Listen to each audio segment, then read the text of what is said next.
Well, hello. The holidays are over, thank God. And the Cooper's Hawk has been fattened up and released. I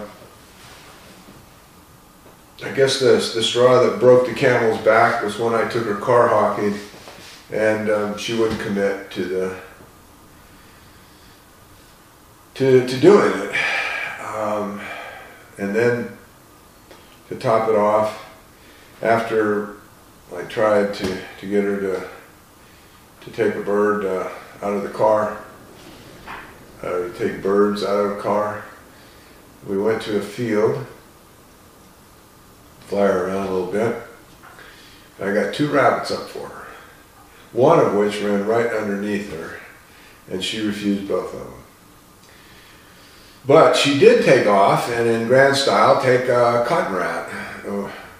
So that was pretty much, as I say, the straw that broke the camel's back. You know, because as you may recall, I got this bird to hunt rabbits. That was the goal, and that didn't work out. And I don't blame her, frankly, for not wanting to chase rabbits at her age. Because I'm sure she's learned early on that she can't handle them. And these are the larger rabbits out here, you know. I had my success hawking rabbits with Cooper's Hawks on the smaller desert cottontail, but these are larger, and so I'm sure she's, as I say, got kicked off of them early on and doesn't want anything to do with them now. But it was a real disappointment that she wouldn't take these birds out of a car. We were right on top of them. I mean, there was just no reason for her not to. I mean, obviously there was, but I'm not going to try to sort that out because I'm not, personally, not one that really cares for car hawking. I prefer to be in the field anyway, so best that she went on her way. Now, having said that, what have I learned? Well, in comparing the videos that I did previously, as some of you may know, on the earlier trap birds with this bird, the training went, surprisingly, the training was surprisingly very similar. Seemed to me, moved along at about the same pace. I got held up a bit in the training process as a result of a few days of bad weather, but yeah, so that was pretty much the same.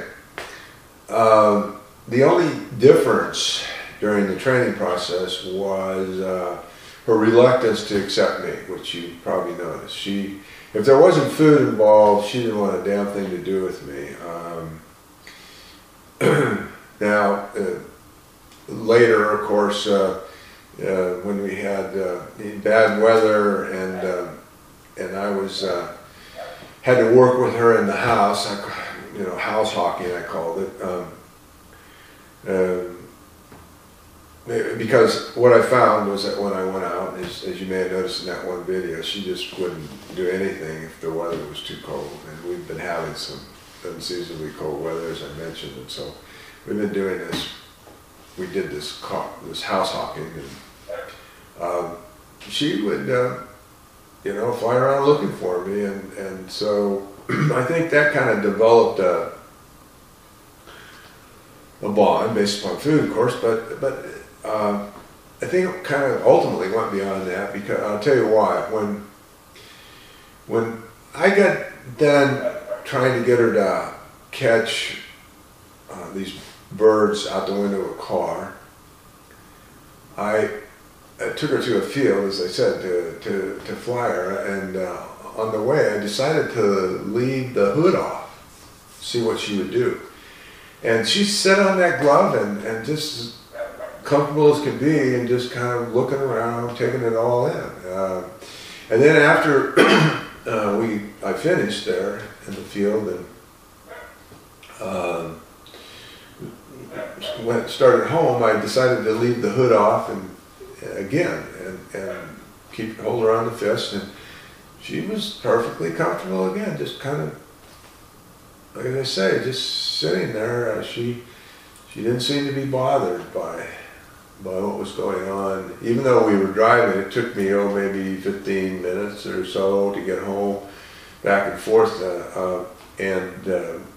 you know, each way is about 15 minutes. I had to go through town, and I was stop and go driving, and cars on my left, cars on my right. She didn't seem to, she was okay with that. So I think, and I may be wrong, that she eventually come to feel comfortable, I guess is the word, on the fist. I think that's pretty much what happened with her. And so that was a good thing. And you know, as I've said before, these, you know, everything with these Cooper's Hawks is amplified due to their nature. You know, they're small little hawks that have survived over the eons because they have had to be, because they've been alert. And so that makes them very cautious and you know, respond to stimuli very quickly and that sort of stuff.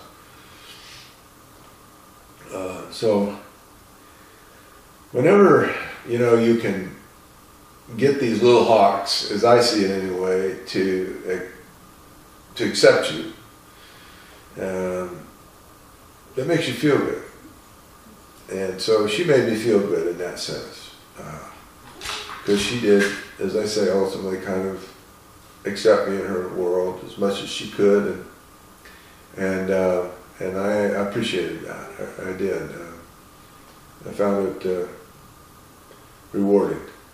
But you know, I'm not a pet keeper, and so I cut her loose. I think that's the best thing for her and me, for that matter. So that kind of does it in terms of trying to hawk a Cooper's Hawk here. I took on this late Cooper's Hawk, as I said, to try to tackle these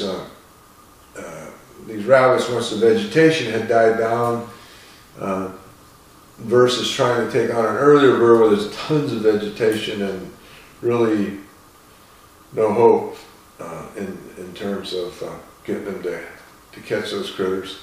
But I've decided that this is not a place for a Cooper's Hawk, and so it's going to have to wait for a while. I'm not planning on living here forever, and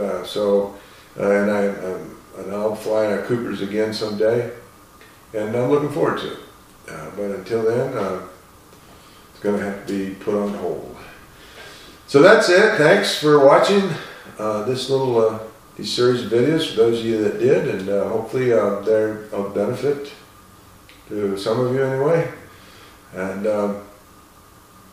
that's it. So adios, and good hawking.